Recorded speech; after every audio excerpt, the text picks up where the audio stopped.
আসসালামু আলাইকুম প্রিয় দর্শক, দেশ ও দেশের বাইরে, দূরে এবং কাছে, ইতিমধ্যে যারা চ্যানেলটি সাবস্ক্রাইব করেছেন তাদের প্রতি রইল অনেক অনেক কৃতজ্ঞতা।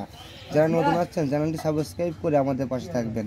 প্রিয় দর্শক, এই আপুটার ভিডিও আমরা অনেক আগে নিয়েছিলাম, তো আজকে আবার আসলাম তাদের খোঁজখবর নিতে। তারা কেমন আছে, কি অবস্থায় আছে। আপু ভালো আছেন? তোমরা ভালো আছো? তোমার নাম কি? হ্যাঁ, রিতা। তোমার নাম? সুমাইয়া। ও আচ্ছা আচ্ছা। তো প্রিয় দর্শক, এর আগে আমরা যারা ভিডিও নিয়েছিলাম, কিছু কথাবার্তা শুনেছিলাম। ইনির আপনার তো বিয়ে হয়েছিল, তাই না? তো এই মিয়ার বাবা তো অন্য জায়গায় বিয়ে করছে এখন, না? আপনাদের কোনো খোঁজ খবর নেয় না, কোনো খরচ দেয় না? কীভাবে চলেন আপনি?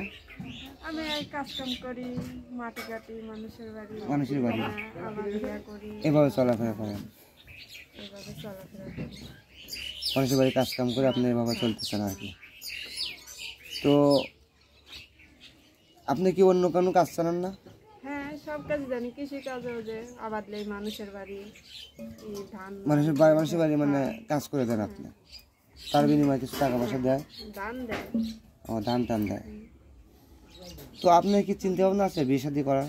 হ্যাঁ, যে আপনি মেয়েকে দেখাশোনা করলো বা আপনার দায়িত্ব নিল? তার সাথে আমি রাজি আছি। হ্যাঁ।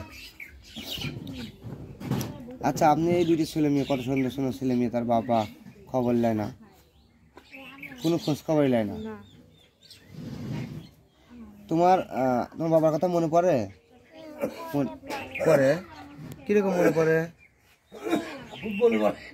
মনে পড়ে? তোমার মনে পড়ে তোমার বাবার কথা? তোমার বাবাকে তোমরা দেখছো? কতদিন আগে এর বাবা বিয়ে করছে, মানে সম্পর্ক আপনাদের ছিন্ন ভিন্ন?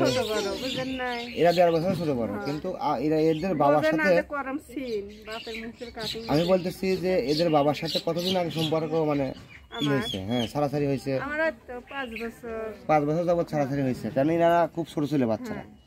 তখন থেকে আপনি কষ্ট করে এনাদের মানুষ করতেছেন, বা আপনার বাবাও আপনাকে